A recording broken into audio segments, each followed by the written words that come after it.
সুপ্রিয় শিক্ষার্থী বন্ধুরা, সম্মানিত অভিভাবক এবং সহকর্মী বন্ধুরা আর যারা দেখছেন সবাইকে আসসালামু আলাইকুম।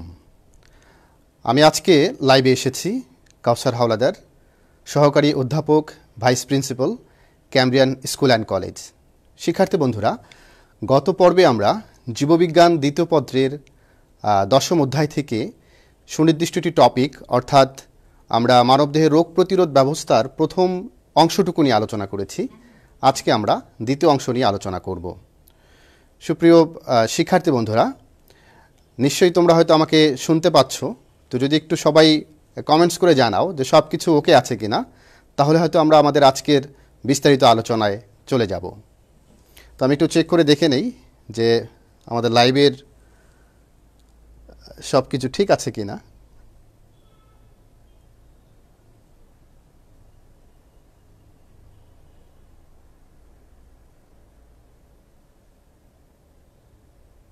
মানবদেহের রোগ প্রতিরোধ ব্যবস্থার প্রথম দুঃখিত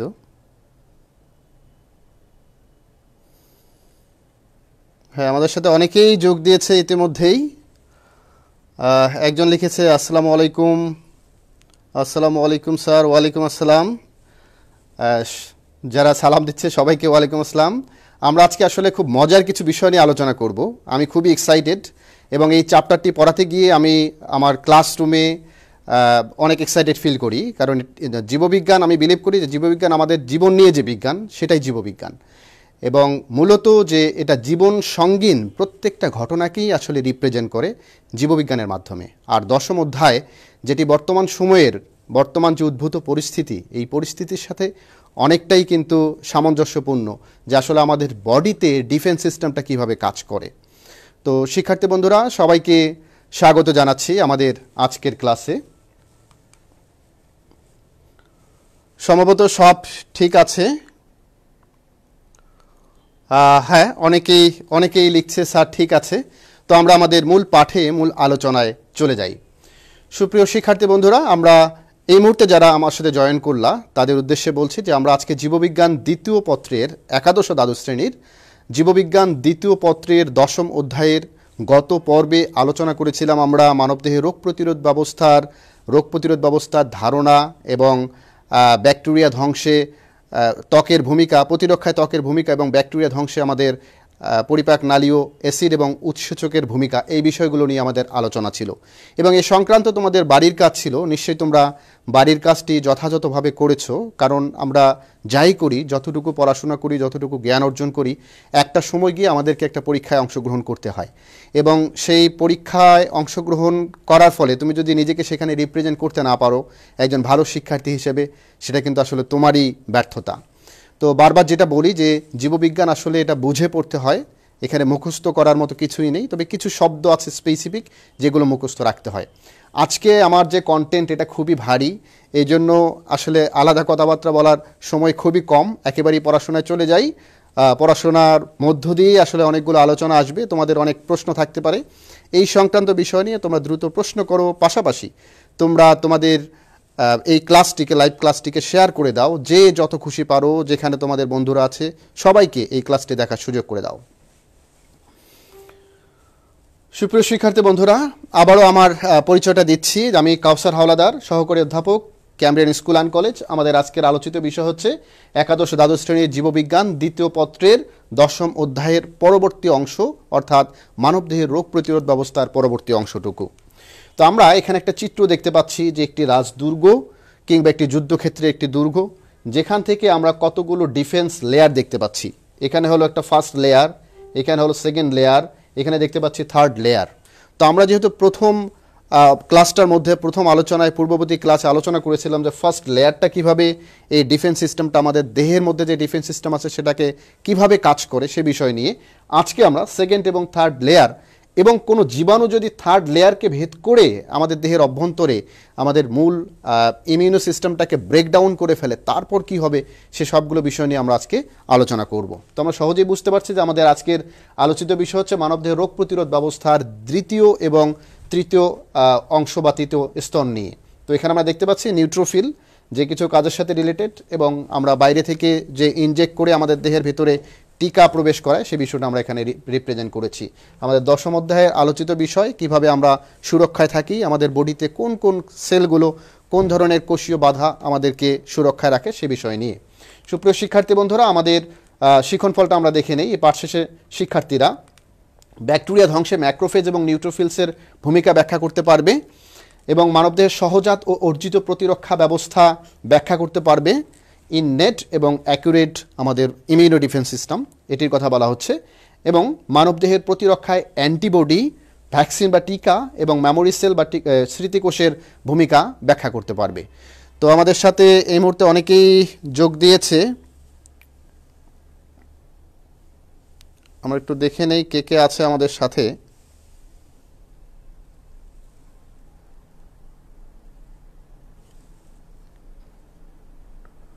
অনেকেই লাইভে অংশগ্রহণ করেছে এই মুহূর্তে, খুবই ভালো লাগছে যে 85 শিক্ষার্থী আমাদের সাথে আছে। প্রত্যাশা করছি খুব শীঘ্রই আমাদের সাথে আরও অনেকেই জয়েন করবে লাইভে। এবং আবারও বলি যে এই ক্লাসটি তোমরা তোমাদের বন্ধু যে যেখানে আছে, যাকে লিঙ্ক করা দরকার, সবার সাথে শেয়ার করে দাও, সবাই যেন দেখতে পারে। আর আমাদের এই কষ্টটুকু সার্থক হবে তখনই যদি আমাদের এই 1 ঘন্টা সেশন দাঁড়িয়ে এখানে বকবক করা থেকে তোমরা কিছু শিখতে পারো, তোমাদের কোনো কিছু বিষয় কাজে লাগে, তাহলে আমাদের সার্থকতা। তো সুপ্রিয় শিক্ষার্থী বন্ধুরা, চলো আমরা আমাদের শিক্ষণ ফলগুলো ধরে মূল পাঠে অংশগ্রহণ করি। তো প্রথম প্রতিরক্ষা স্তর যদি আমাদের দেহের মধ্যে ভেঙে পড়ে বা প্রথম প্রতিরক্ষা স্তর ভেদ করে যদি কোনো জীবাণু প্রবেশ করে, তাহলে কি করে? স্বভাবতই যথাক্রমে দ্বিতীয় এবং তৃতীয় প্রতিরক্ষা স্তর তখন সাহায্য নিতে হয়, সেগুলো তখন অ্যাক্টিভ হয়ে যায়। তাহলে আমাদের আগে জানা দরকার দ্বিতীয় প্রতিরক্ষা স্তরে ম্যাক্রোফেজ এবং নিউট্রোফিল এগুলো কিভাবে কাজ করে। আমরা এখানে দেখতে পাচ্ছি এই হচ্ছে ম্যাক্রোফেজ এবং এটি হচ্ছে নিউট্রোফিল। চলো আমরা এগুলো সম্পর্কে একটু বিস্তারিত পরিচয় জেনে নেই, কারণ তোমাদের মনে নিশ্চয়ই প্রশ্ন জাগে কে ম্যাক্রোফেজ এবং কে হচ্ছে নিউট্রোফিল, আর তারা কীভাবেই বা আমাদের প্রতিরক্ষা ব্যবস্থার ক্ষেত্রে কাজ করে। সুপ্রিয় শিক্ষার্থী বন্ধুরা, দ্বিতীয় প্রতিরক্ষা স্তরের ক্ষেত্রে প্রথম প্রতিরক্ষা স্তর অতিক্রম করে প্রবেশিত জীবাণুদের বিরুদ্ধে তাৎক্ষণিক প্রতিরক্ষা ব্যবস্থা গড়ে তোলা হয় দ্বিতীয় প্রতিরক্ষা ব্যবস্থা বা সেকেন্ড লাইন অফ ডিফেন্স সিস্টেমের মাধ্যমে। এবং রক্তের ম্যাক্রোফেজ ও নিউট্রোফিল এই স্তরের অন্যতম প্রধান হাতিয়ার। তার মানে দ্বিতীয় প্রতিরক্ষা স্তরের অন্যতম প্রধান সোলজার কারা? নিশ্চয়ই এতক্ষণ আমরা বুঝে গিয়েছি ম্যাক্রোফেজ এবং নিউট্রোফিলস। তো কারা ম্যাক্রোফেজ এবং নিউট্রোফিলস সে সম্পর্কে আমরা বিস্তারিত একটু ধারণা নিয়ে নেই। এখানে ম্যাক্রোফেজ কারা? সরাসরি আমরা ম্যাক্রোফেজকে কখনো পাই না, অর্থাৎ এই ম্যাক্রোফেজ আমাদের শ্বেত রক্তকণিকার যে মনোসাইট, আমরা জানি শ্বেত রক্তকণিকায় 5টি উপাদান আছে। একটি হচ্ছে মনোসাইট, লিম্ফোসাইট, নিউট্রোফিল, ইওসিনোফিল এবং বেসোফিল।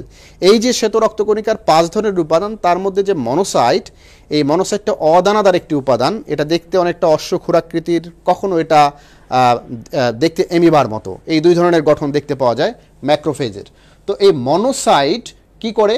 মনোসাইট পরিবর্তিত হয়ে এটা পরিবর্তনের মাধ্যমে ম্যাক্রোফেজ তৈরি করে এবং শ্বেত রক্তকণিকার মধ্যে তুলনায় এগুলো বড় হওয়ার কারণে এগুলো নানা রকম জীবাণুকে সরাসরি ভক্ষণ করে কিংবা ফ্যাগোসাইট করে ফেলতে পারে। জীবাণু প্রবেশ করলে এদেরকে ভক্ষণ করে ফেলতে পারে। তো রাশিয়ান বিজ্ঞানী ইলায়া মেকনিকভ 1884-এ ম্যাক্রোফেজ আবিষ্কার করেন এবং লিম্ফয়েড কলাকোষে এরা অবস্থান করে।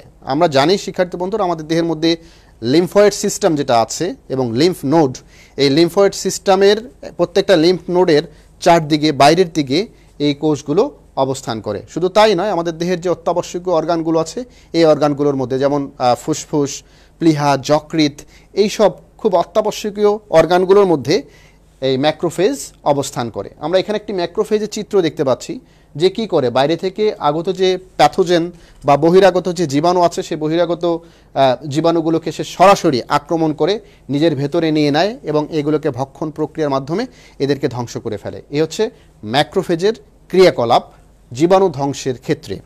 সুপ্রিয় শিক্ষার্থী বন্ধুরা, যারা এই মুহূর্তে আমাদের লাইভে অংশগ্রহণ করেছো তাদের উদ্দেশ্যে আবার বলছি যে আজকে জীববিজ্ঞান দ্বিতীয় পত্রের 10ম অধ্যায়ের একাদশ দ্বাদশ শ্রেণী নিশ্চয়ই 10ম অধ্যায়ের পরবর্তী অংশ নিয়ে, আমরা প্রথম অংশ এর আগের ক্লাসে আলোচনা করেছি, পরবর্তী অংশ নিয়ে আলোচনা করা হচ্ছে।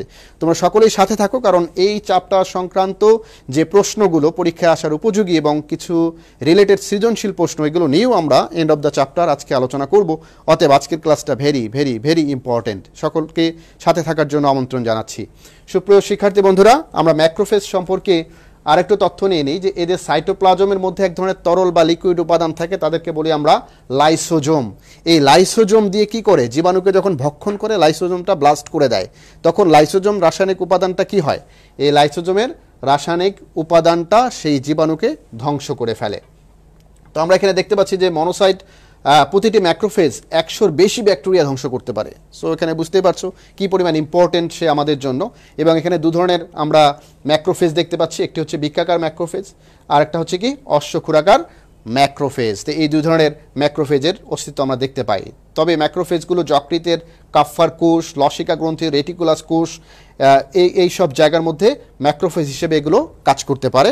এই বিষয়গুলো, এই তথ্যগুলো তোমরা খাতা কলম থাকলে এখন লিখে নাও, কারণ লিখা এবং পড়া এই দুটো একসাথে থাকলেই আমাদের যে কোনো ধরনের পড়াই হোক না কেন সেটা খুব ভালোভাবে আমাদের আত্মস্থ হয়ে যায়। সুপ্রিয় শিক্ষার্থী বন্ধুরা, ব্যাকটেরিয়া ধ্বংসে ম্যাক্রোফেজের আরেকটি বিষয় আমরা এখানে একটু খেয়াল করি যে 20টি কমপ্লিমেন্ট প্রোটিনের একটি গ্রুপ আছে যাদেরকে আমরা অপসোনিন বলে থাকি।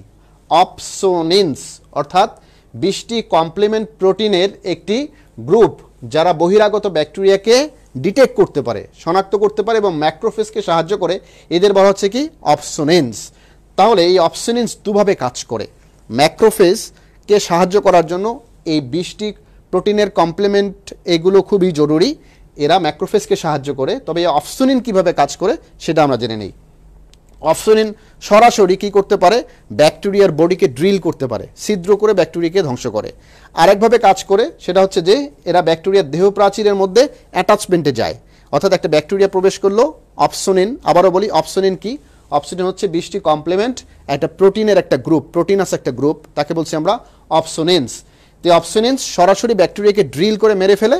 পাশাপাশি এরা কি করে, যে এরা ব্যাকটেরিয়ার দেহ প্রাচীরের মধ্যে সংযোজিত হয় এবং ব্যাকটেরিয়াকে চিহ্নিতকরণ করে যে হ্যাঁ এটা হচ্ছে ব্যাকটেরিয়া, এটা হচ্ছে প্যাথোজেন, এটা হচ্ছে বহিরাগত জীবাণু। তাহলে এই ব্যাকটেরিয়া ধ্বংসের ক্ষেত্রে অপসোনিনসের কাজও গুরুত্বপূর্ণ। তো আমরা এখানে দেখে নেই যে আমাদের সাথে কারা কারা আছে। হ্যাঁ, 103 জন আছে এই মুহূর্তে, খুবই ভালো, সবাইকে অসংখ্য ধন্যবাদ, সাথে থাকার জন্য আমন্ত্রণ জানাচ্ছি। তো ম্যাক্রোফেজ কর্তৃক ব্যাকটেরিয়া নিধনটা আসলে 4টি প্রসেসের মাধ্যমে, 4টি ধাপের মাধ্যমে হয়ে থাকে। চলো আমরা এই ধাপগুলো সম্পর্কে জেনে নেই। যেমন ধর এখানে অপসোনাইজেশন এবং ফ্যাগোসাইটোসিস এটা প্রসেস, এখানে যে প্রক্রিয়াটা সেই প্রক্রিয়া দেখানো হচ্ছে। এখানে এই যে অপসোনাইজেশনের যে কমপ্লিমেন্টগুলো দেখানো হচ্ছে, প্রোটিনের কমপ্লিমেন্ট, এইগুলো অপসোনাইজেশনের প্রোটিনাস কমপ্লিমেন্ট। তো এরা কি করে, এরা হলো ম্যাক্রোফেজের সাথে যুক্ত হয়ে ব্যাকটেরিয়াকে ধ্বংসের ক্ষেত্রে কাজ করে। তো এখানে কেমোট্যাক্সিস শব্দটা একটু ভালো করে বুঝে নেওয়া আগে। কেমোট্যাক্সিস আমাদের বডিতে রাসায়নিক পদার্থের প্রতি কোনো উপাদানের সাড়া প্রদানকে বলা হয় কেমোট্যাক্সিস। রাসায়নিক পদার্থের প্রতি কোনো উপাদানকে সাড়া প্রদানকে বলা হচ্ছে কেমোট্যাক্সিস। তাহলে এখানে কি ঘটে, যে এই পর্যায়ে ম্যাক্রোফেজ ধীরে ধীরে আক্রান্ত স্থানে হাজির হয়। যে স্থানের মধ্যে ব্যাকটেরিয়া আক্রমণ করেছে, রোগজীবাণু আক্রমণ করেছে, ছত্রাক আক্রমণ করেছে, অন্য কোনো প্যাথোজেন আক্রমণ করেছে, সেই স্থানের মধ্যে কেমোট্যাক্সিস প্রক্রিয়ায় ম্যাক্রোফেজ চলে যায়। এরপর অ্যাটাচমেন্ট, কার সাথে অ্যাটাচমেন্ট, ম্যাক্রোফেজ সরাসরি ব্যাকটেরিয়ার পাশাপাশি গিয়ে ব্যাকটেরিয়ার সাথে অ্যাটাচমেন্ট ঘটায়। এরপর হচ্ছে যে ইনজেকশন বা গ্রাসকরণ এবং হত্যা করা, অর্থাৎ ফ্যাগোসাইটোসিস প্রক্রিয়ায় ম্যাক্রোফেজ ব্যাকটেরিয়াকে দেহ অভ্যন্তরের সাথে কি করে টেনে নেয়, এবং টেনে নেয়ার এই প্রক্রিয়াকে বলা হচ্ছে যে ফ্যাগোসাইটোসিস প্রক্রিয়া। অর্থাৎ তার ভেতরে এই প্রক্রিয়ার মাধ্যমে সে টেনে নেয়, কিন্তু সেটাকে টেনে নিয়ে ফ্যাগোসোমে রূপান্তর করে। আমরা দেখি এটি হচ্ছে একটি ম্যাক্রোফেজ, বাইরের যে গঠনটা দেখতে পাচ্ছি এটি বাইরে থেকে একটা ব্যাকটেরিয়াম। তোমরা জানো এক বছরের ব্যাকটেরিয়াকে ব্যাকটেরিয়াম বলা হচ্ছে এখানে। এবং ব্যাকটেরিয়া যখন প্রবেশ করে তখন সে কী করতেছে, ফ্যাগোসোমে রূপান্তর হয়, এখানে ফ্যাগোসোম। তো ফ্যাগোসোম এর সাথে আবার কি থাকে আমরা জানি, ম্যাক্রোফেজের ভিতরে এক ধরনের রাসায়নিক উপাদান থাকে, তাদেরকে লাইসোজোম বলা হয়। তাহলে এই যে লাইসোজোম, সেই ফ্যাগোসোম, এই দুটাকে কি করে লাইসোজোমের ভিতরে প্রবেশ করিয়ে দিয়ে ব্যাকটেরিয়া কোষটাকে ধ্বংস করে ফেলে, এবং পরবর্তীতে ব্যাকটেরিয়া কোষকে অনেক ক্ষুদ্র ক্ষুদ্র পার্টিকেলে ভাগ করে দেহ থেকে এটা কি করে ইজেক্ট করে দেয়। এভাবে একটি ম্যাক্রোফেজ ব্যাকটেরিয়া ধ্বংসের ক্ষেত্রে কাজ করে। তাহলে পরবর্তী অংশটার নাম বলছি কি আমরা, পরিপাককরণ, কিলিং অ্যান্ড ডাইজেশন, অর্থাৎ শেষে এটাকে ইজেক্টকরণের পূর্ব মুহূর্তে পর্যন্ত এটা কি করে, ডাইজেস্ট করে ফেলে, টুকরা টুকরা খণ্ডে বিভক্ত করে ফেলে, এবং এর ভেতরে যে লাইসোজোম এনজাইম থেকে তার প্রভাবে কিন্তু এই ঘটনাটা ঘটে। তাহলে আমরা জানলাম ব্যাকটেরিয়া ধ্বংসে কিভাবে ম্যাক্রোফেজ, আবারও বলছি, আমাদের রক্তের শ্বেত রক্তকণিকার মনোসাইট এগুলো রূপান্তরিত হয়ে 80 মাইক্রন পর্যন্ত এদের আকার আকৃতি হতে পারে। এই ধরনের উপাদানগুলো ম্যাক্রোফেজে রূপান্তর হয়। ম্যাক্রোফেজ ফ্যাগোসাইটোসিস প্রক্রিয়ায় ঠিক ব্যাকটেরিয়াকে কিভাবে তার দেহের অভ্যন্তরে নিয়ে ফ্যাগোসোমে রূপান্তর করে লাইসোজোম এনজাইম দিয়ে ব্যাকটেরিয়াকে ভেঙে ফেলে ব্যাকটেরিয়াকে ডাইজেস্ট করে দেহের বাইরে ইজেক্ট করে দেয়। এই প্রক্রিয়াটার নাম হচ্ছে ফ্যাগোসাইটোসিস প্রক্রিয়া। সুপ্রিয় শিক্ষার্থী বন্ধুরা, এখানে আমরা আরেকটি শ্বেত রক্তকণিকার উপাদান দেখতে পাচ্ছি। তোমরা এই চিত্র দেখেই হয়তো অনেকেই বুঝে ফেলেছো, এটি একটি গ্র্যানুলার উপাদান বা দানাযুক্ত উপাদান। তোমরা চেনো এই উপাদানটার নাম হচ্ছে কি, নিউট্রোফিল। আবারও বলছি, আমাদের শ্বেত রক্তকণিকায় 5 ধরনের উপাদান থাকে। একটি হচ্ছে মনোসাইট, লিম্ফোসাইট, নিউট্রোফিল, ইওসিনোফিল এবং বেসোফিল। তো আমরা দেখি যে দানাযুক্ত শ্বেত রক্তকণিকাকে নিউট্রোফিল বলেছি। এদের সাইটোপ্লাজমে 50 থেকে 200টি লাইসোজোম দানা, ওই যে লাইসোজোমের প্যাকেট থাকে এদের ভেতরে, এবং রক্তস্রোতে আয়ুষ্কাল 6 ঘন্টা। তবে সংক্রামিত স্থানে পৌঁছানোর পর এদের আয়ু বৃদ্ধি পায়। জীবাণুর সাথে ফাইটিং অবস্থায়, ফাইটিং মুডে যখন যায়, তখন তারা তাদের লাইফ স্প্যান নিজে নিজেই বাড়াতে পারে। ফলে নর্মালি এরা রক্তস্রোতের মধ্যে 6 ঘন্টা পর্যন্ত বেঁচে থাকলেও এরা কিন্তু সংক্রমিত স্থানে 1 থেকে 2 দিন পর্যন্ত বাঁচতে পারে। অস্থিমজ্জার স্টেম কোষ থেকে প্রতিদিন 100 মিলিয়ন নিউট্রোফিল তৈরি হয়। 100 মিলিয়ন, তার মানে 10 কোটি। চিন্তা করে দেখো, আমাদের দেহের মধ্যে রিজার্ভ সোলজার হিসেবে এরা কাজ করে। অর্থাৎ নিউট্রোফিল, কিছু নিউট্রোফিল আমাদের রক্তস্রোতের মধ্যে সব সময় পরিভ্রমণ করে, আর কিছু নিউট্রোফিল আমাদের যে বোন মেরু, সেই বোন মেরুর মধ্যে অস্থিমজ্জা যাকে বলি আমরা, অর্থাৎ হাড়কে কাটলে মাঝখানে যে অংশটা পাওয়া যায়, সেই অস্থিমজ্জার মধ্যে এরা অবস্থান করে এবং রিজার্ভ ফোর্স হিসেবে তারা কাজ করে। অর্থাৎ বাইরে থেকে জীবাণু যদি প্রবেশ করে, সে বাইরে থেকে প্রবেশিত যে জীবাণুগুলো আছে, সেই জীবাণুকে ক্লিন করার জন্য তারা সবসময় রিজার্ভ ফোর্স হিসেবে কাজ করছে। তো এখানে প্রতিটি নিউট্রোফিল 5 থেকে 20টি ব্যাকটেরিয়া গ্রাস করতে পারে। তো আমরা সহজেই বুঝে নিলাম কিভাবে এই কাজগুলো ঘটে। তো ব্যাকটেরিয়া ধ্বংসে নিউট্রোফিলের এখানে ফ্যাগোসাইট প্রক্রিয়া আমরা চিত্রের মধ্যে একটু দেখলে বুঝতে পারবা।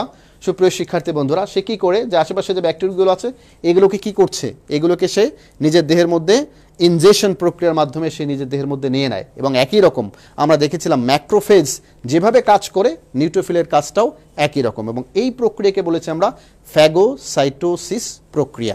অনেকে হয়তো আমরা যখন আসলে ক্লাসরুমে, যখন রিয়েল ক্লাসরুমে এই ক্লাসগুলো করি, অনেক শিক্ষার্থী আসলে পড়ে ঠিক আছে, কিন্তু বুঝে না পড়ার কারণে তারা মূল প্রক্রিয়াটা পরীক্ষার খাতায় ভালোভাবে লিখতে পারে না। সে বিষয়টিও এখানে দেখতে হবে। তো সুপ্রিয় শিক্ষার্থী বন্ধুরা, তো নিউট্রোফিলের মধ্যে জীবাণু সংক্রমণের 1 মিনিটের মধ্যে নিউট্রোফিল আক্রান্ত স্থানে দ্রুত হাজির হয় এবং ব্যাকটেরিয়া ধ্বংস করার কাজে সে আত্মনিয়োগ করে সেখানে। তো নিউট্রোফিল কিছু প্রোটিওলাইটিক এনজাইম যেমন লেক্টোফেরিন, লাইসোজাইম, কোলাজিনেজ এবং ক্যাথিলিসিডিন ইত্যাদি নিঃসরণ করে জীবাণুর সাথে মিশে জীবাণুকে কি করে, ধ্বংস করে থাকে। তাহলে আমরা জানলাম যে নিউট্রোফিল কিছু প্রোটিওলাইটিক এনজাইম, প্রোটিওলাইটিক এনজাইম কি করে, প্রোটিনকে বিপাক করে, প্রোটিনকে ভেঙে ফেলে। তার মানে প্রোটিনকে ভাঙার জন্য যে এনজাইম, তাকে বলছি আমরা প্রোটিওলাইটিক এনজাইম। কি কি এনজাইম থাকে এখানে, আবার আমরা দেখে নেই। এখানে থাকে হলো ল্যাক্টোফেরিন, লাইসোজাইম, কোলাজিনেজ এবং ক্যাথিলিসিডিন ইত্যাদি নিঃসরণ করার মাধ্যমে তারা কি করে, ব্যাকটেরিয়াকে তাদের দেহের ভিতরে এভাবে ইনজেক্ট করে নিয়ে বা গ্রাস করে নিয়ে ব্যাকটেরিয়াকে ধ্বংস করে ফেলে। তো আমরা জানলাম যে ব্যাকটেরিয়া ধ্বংসের ক্ষেত্রে কিভাবে এরা কাজ করে। এই হচ্ছে নিউট্রোফিল। নিউট্রোফিল তার দেহের ভিতরে কি করে, ফ্যাগোসাইটোসিস প্রক্রিয়া ব্যাকটেরিয়াকে ভেতরে ঢুকিয়ে নিচ্ছে, এবং ডিগ্রানুলেশন, ব্যাকটেরিয়াকে কি করে ভেঙে ভেঙে ক্ষুদ্র ক্ষুদ্র আকারে ভেঙে ফেলে, এবং শেষ পর্যন্ত আবার কি করে, এরা নেটস বা জালক তৈরির মাধ্যমেও ট্র্যাপস তৈরি করে। ট্র্যাপস, নেট বা জালের ভিতর দিয়েও ট্র্যাপ তৈরি করার মাধ্যমেও এরা দেহের ভিতরে নিতে পারে। তাহলে নিউট্রোফিল এই 3 ধরনের প্রক্রিয়ার মাধ্যমে কিন্তু কি করছে, যে ব্যাকটেরিয়াকে ধ্বংস করার ক্ষেত্রে কাজ করে। তাহলে নিউট্রোফিল রক্তনালীর মধ্যে ডিএনএ গঠনের অনুরূপ জালিকা আকৃতির ফাঁদ সৃষ্টি করে ব্যাকটেরিয়া ধ্বংস করার ক্ষেত্রেও কাজ করে। আমরা দেখছি এই হচ্ছে নেট বা জালক কিংবা ফাঁদ। এরা ব্যাকটেরিয়ার চারদিকে একটা জালের মতো ফাঁদ তৈরি করে দেহের ভিতরে নিয়ে ব্যাকটেরিয়াকে ধ্বংস করার ক্ষেত্রে কাজ করে। তো বিজ্ঞানী এসি গাইটন এবং জেই হাল এরা তৃতীয় প্রতিরক্ষা স্তরকে দুভাগে ভাগ করেছেন। আমরা জানলাম দ্বিতীয় প্রতিরক্ষা স্তরে ম্যাক্রোফেজ এবং নিউট্রোফিলের কাজ, এবং এবার আমরা তৃতীয় প্রতিরক্ষা স্তর নিয়ে আলোচনা করছি। তো এই প্রক্রিয়াকে আমরা দুভাগে ভাগ করেছি, প্রধানত দুভাগে। একটি হচ্ছে সহজাত প্রতিরক্ষা ব্যবস্থা, যাকে বলেছি আমরা ইননেট অর ইনবর্ন ইমিউনিটি, এবং আরেকটি প্রক্রিয়াকে বলেছি আমরা যে অ্যাকিউরেট ইমিউনিটি, যেটা অর্জন করতে হয়। আর একটা হলো ন্যাচারালি আমাদের দেহের মধ্যে যেটা থাকে সেটাকে আমরা বলেছি ইননেট অর ইনবর্ন ইমিউনিটি। তাহলে তৃতীয় প্রতিরক্ষা স্তরটাই আমাদের দেহের মধ্যে সবচেয়ে শক্তিশালী, যেখানে কি করতে হয়, একেবারেই কোনো একটা শিশু মায়ের ভ্রূণের মধ্যে যখন তার জন্ম হয়, ভ্রূণ আকারে জন্ম হয় মায়ের দেহের অভ্যন্তরে অমরার মধ্যে, তখন কিন্তু সেই শিশুটি সেই ভ্রূণ থেকেই একটা প্রতিরক্ষা ব্যবস্থা পেয়ে থাকে। মায়ের দেহের ওই অমরার মাধ্যমে কিন্তু এই কাজটা ঘটে থাকে। মায়ের দেহ থেকে সেই ধরনের উপাদানগুলো শিশুর দেহ বা ভ্রূণের দেহের মধ্যে ট্রান্সফার হয়, সেখান থেকে কিন্তু তারা সুরক্ষা পায়। তো সেখানে দুই ধরনের উপাদান কাজ করে, একটা হচ্ছে সহজাত প্রতিরক্ষা আর একটা হচ্ছে অর্জিত প্রতিরক্ষা। তো চলো শিক্ষার্থী বন্ধুরা আমরা দেখে নেই এই সহজাত এবং অর্জিত প্রতিরক্ষা ব্যবস্থাগুলো কি কি আছে এখানে। তো এখানে আমরা দেখতে পাচ্ছি যে মানবদেহের সহজাত প্রতিরক্ষা ব্যবস্থা এটি জন্মগত এবং দেহের সাধারণ আর স্থায়ী প্রতিরোধ ব্যবস্থার অংশ, যা জন্ম থেকেই রোগ বা জীবাণুর বিরুদ্ধে সাধারণভাবে কার্যকরী। আর সহজাত অনাক্রমতা বিশেষ কোনো রোগ বা জীবাণুর বিরুদ্ধে নির্দিষ্ট নয়, এরা যে কোনো জীবাণু দেহের মধ্যে আসলে তাদের বিরুদ্ধে ফাইট করে। আর যেটা সহজাত নয়, অর্থাৎ যেটা অর্জিত, আমাদেরকে অ্যাকুরেট করতে হয় এই ধরনের নির্দিষ্ট জীবাণুর বিরুদ্ধে। যেমন হাম রুবেলা যখন টিকা দেওয়া হয়, শুধুমাত্র হাম রুবেলা জীবাণুর বিরুদ্ধেই তারা কি করতে পারে, কাজ করতে পারে। অথবা জন্ডিসের টিকা দিয়ে থাকে অনেক সময় হ্যাপাটাইটিস বি বা ওই জন্ডিসের রোগের জন্যই তারা কি করে, ওই জীবাণুর বিরুদ্ধেই তারা কাজ করতে পারে। কিন্তু সহজাত প্রক্রিয়ায় কিংবা ইননেট ইমিউনিটি সিস্টেমের মাধ্যমে যে কোনো জীবাণুর বিরুদ্ধে এরা একটা প্রতিরোধ বা প্রতিরক্ষা ব্যবস্থা গড়ে তুলতে পারে। তো সহজাত প্রতিরক্ষা, এই ধরনের প্রতিরক্ষা ব্যবস্থা নিম্নোক্ত প্রতিবন্ধকতার সমন্বয়ে গঠিত। যেমন আমরা দেখি এখানে অ্যানাটমিক্যাল ব্যারিয়ার্স, হিউমোরাল ব্যারিয়ার্স এবং সেলুলার ব্যারিয়ার্স, তিন ধরনের ব্যারিয়ারের মাধ্যমে আসলে এরা প্রতিরোধ ব্যবস্থা, প্রতিরক্ষা ব্যবস্থা জীবাণুর বিরুদ্ধে তৈরি করে থাকে। একটা হচ্ছে অ্যানাটমিক্যাল, যেটাকে আমরা বলছি অঙ্গ সংস্থানিক প্রতিবন্ধকতা, এটা আমাদের ফার্স্ট লাইন অফ ডিফেন্স সিস্টেমের সাথে কিছুটা রিলেটেড। রস নির্ভর প্রতিরোধ ব্যবস্থা, রস নির্ভর কোনগুলো, এরা আসলে আমাদের দেহের অভ্যন্তরে এখানে দেখতে পাচ্ছি যে কিছু উপাদান আছে, যে উপাদানগুলোর মাধ্যমে দেহের মধ্যে একটা প্রতিরোধ ব্যবস্থা গড়ে তোলে। আর একটা হচ্ছে কি কোষীয় প্রতিবন্ধক, অর্থাৎ আমাদের দেহের মধ্যে শ্বেত রক্তকণিকা এবং অন্যান্য যে কোষগুলো আছে, এই কোষগুলো কীভাবে প্রতিরোধ ব্যবস্থা গড়ে তোলে, সেই সহজাত বা অনির্দিষ্ট প্রতিরক্ষা ব্যবস্থার ক্ষেত্রে এই তিনটি বিষয়ের মাধ্যমে আসলে প্রতিবন্ধকতা বা প্রতিরোধ ব্যবস্থা গড়ে উঠেছে। তো এখানে অঙ্গসংস্থানিক প্রতিরোধ ব্যবস্থার মধ্যে আমরা কি দেখি, যে আমাদের শ্বাসনালী, মুখ গহ্বর, অন্ননালী এবং শ্বাসনালীর ভিতরে আবৃত শ্লেষ্মা, সিলিয়া, এই যে বা শ্লেষ্মা নিঃসৃত মিউকাস, এগুলো অণুজীবকে কী করে আটকিয়ে দেয়। এটা হচ্ছে ফিজিক্যাল ফ্যাক্টরস, যার মাধ্যমে একটা ব্যারিয়ার তৈরি হয়েছে। এরপর অন্ননালীর পেরিস্টালসিস প্রক্রিয়া, আমাদের ইসোফ্যাগাস থেকে যে পরবর্তী অংশে চলে গেছে অন্ননালীর, সেটা হলো ক্রমসংকোচন প্রক্রিয়া খাবারের, যেভাবে নামে খাবারটা নিচের দিকে, এই পেরিস্টালসিস অণুজীবকে পাকস্থলীর দিকে কি করে ঠেলে দেয়। শ্বাসনালী এবং শ্বাসনালীতে অবস্থিত ক্ষুদ্র রোমের মতো যে সিলিয়াগুলো, এগুলো শ্বসন বায়ুর জীবাণু কী করে প্রতিহত করতে পারে। তো এগুলো শ্বসন বায়ুর জীবাণু প্রতিহত করার মাধ্যমে আমাদেরকে একটা প্রতিরোধ ব্যবস্থা, প্রতিরক্ষা ব্যবস্থা গড়ে তোলে। এরপর শারীরিক বাধা, আমরা এর আগেও আলোচনা করেছি ফার্স্ট ক্লাসে, তোমরা যারা সেই ক্লাসের মধ্যে উপস্থিত ছিলা তারা জানোই। যেমন এখানে ত্বক, সিবেসিয়াস গ্রন্থি, এরপর হচ্ছে যে গ্যাস্ট্রোইন্টেস্টাইনাল নালী, অর্থাৎ আমাদের পরিপাক নালীর বিভিন্ন অংশগুলো, একেবারে ইসোফ্যাগাস থেকে শুরু করে আমাদের অ্যানাস পর্যন্ত, রেকটাম পর্যন্ত, এই পুরো নালীটাই কিন্তু বিভিন্ন রোগ জীবাণুর বিরুদ্ধে বাধা প্রদান করে, বাধা সৃষ্টি করতে পারে। এরপর হচ্ছে যে ট্রাকিয়ার সিলিয়া, অর্থাৎ এখানে যে ট্রাকিয়ার ভিতরে যে ক্ষুদ্র রোম সদৃশ উপাদান সিলিয়া থাকে, সেই সিলিয়ার কথা বলা হয়েছে। রক্ততঞ্চন প্রক্রিয়া, লাইসোজাইম, আমরা অশ্রুগ্রন্থির লাইসোজাইম সম্পর্কে জানি।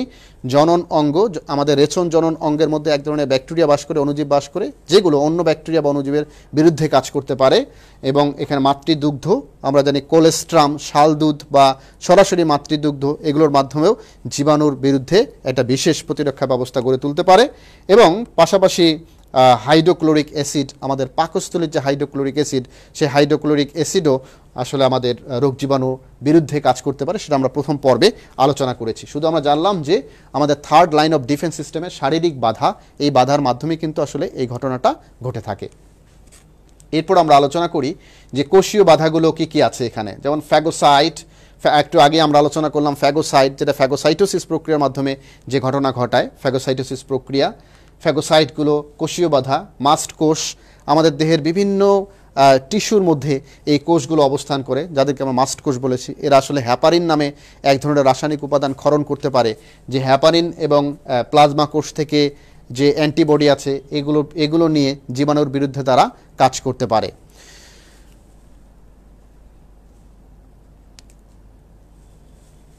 তো সুপ্রিয় শিক্ষার্থী বন্ধুরা, আমরা এখানে দেখতে পাচ্ছি যে ইওসিনোফিল এবং বেসোফিল এরাও কোষীয় বাধা বা সেলুলার ব্যারিয়ার হিসেবে কাজ করে, এবং পাশাপাশি ইন্টারফেরন, অর্থাৎ আমরা এখানে দেখলাম ফ্যাগোসাইট, মাস্ট কোষ, ইওসিনোফিল, বেসোফিল এবং ইন্টারফেরন, এই সবগুলোই হচ্ছে কোষীয় বাধা হিসেবে কাজ করে। তো একটু দেখে নেই আমাদের সাথে কারা কারা আছে।